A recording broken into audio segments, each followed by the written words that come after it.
Hey everyone! Microsoft has just released the Windows 11 2025 update, also known as version 25H2, and in today's video, I'll show you exactly what's new, how to get it, and who can install it right now. Let's dive in.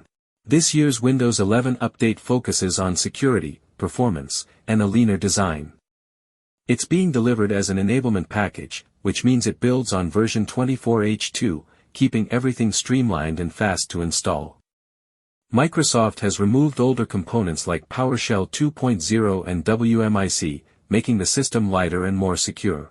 Plus, it introduces AI-assisted secure coding and advanced vulnerability detection, giving your PC stronger protection against modern threats.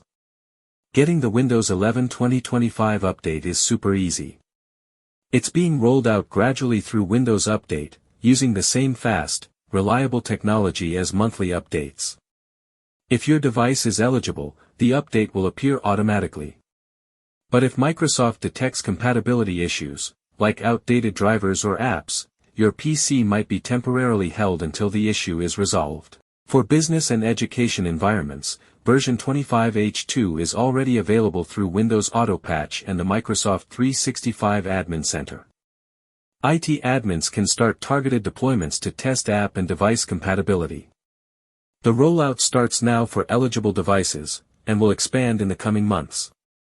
For reference, WSUS availability begins on October 14, 2025, alongside the October security update. Upgrading ensures your device stays secure, stable, and future-ready, with all the latest features from Microsoft. If you're already on Windows 11, version 25H2 will be a quick and seamless install.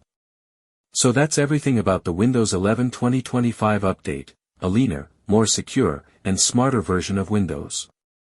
If you found this video helpful, don't forget to like, subscribe, and share to stay updated on all things Windows.